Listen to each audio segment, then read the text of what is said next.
8টি রড দেওয়ার কথা ছিল, কিন্তু এখানে মাত্র 6টি রড দিছে মিস্ত্রি। সে নিজেই চিন্তা করলো যে না, আমি একটু কম করতে পারি কিনা, একটা বড় ধরনের ভুল। আসসালামু আলাইকুম, কেমন আছেন আপনারা সবাই? আমরা এখন আছি যশোর জেলার বাঘারপাড়া থানার মধ্যে একটি গ্রাম, হ্যাঁ, মাহমুদপুর গ্রামে এই মূলত এখানে সাম কাইন্ড অফ ডুপ্লেক্স বাড়ির ডিজাইন এখানে হয়েছে, সেটার কাজ সুপারভিশন এসেছি।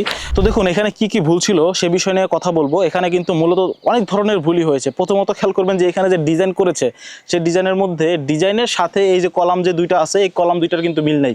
তো এখন কি করবে, এখানে কিন্তু 8টি কলাম দেওয়ার কথা ছিল, 8টি রড দেওয়ার কথা ছিল, কিন্তু এখানে মাত্র 6টি রড দিছে মিস্ত্রি। সে নিজেই চিন্তা করলো যে না, আমি একটু কম করতে পারি কিনা, একটা বড় ধরনের ভুল যেটা সেখানে করছে।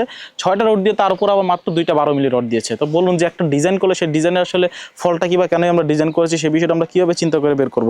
তো এই ধরনের ভুল কিন্তু অনেকে আমরা করে থাকি। তো আমরা চেষ্টা করব সাইটে একজন ইঞ্জিনিয়ার নিয়ে নিয়োগ দিয়ে সে যাতে অ্যাটলিস্ট সেই কাজগুলো তদারকি করতে পারে, বা তাকে যাতে ঠিকভাবে বুঝাই দিতে পারে যে ড্রয়িং অনুযায়ী কাজটা কীভাবে হবে। সেটা কিন্তু খুব গুরুত্বপূর্ণ ইফেক্ট বা গুরুত্বপূর্ণ ফল হিসেবে কাজ করে। কিন্তু এই জিনিসগুলো আমরা পুরোপুরিভাবে নেগলেক্ট করি। তো আমাদের অবশ্যই উচিত সেই বিষয়গুলো ডিজাইনের সাথে ঠিক অ্যাকুরেটভাবে কাজ হচ্ছে কিনা সেই বিষয়ে দেখতে হবে। তো ভালো থাকবেন সবাই, ধন্যবাদ সবাইকে, আল্লাহ হাফেজ।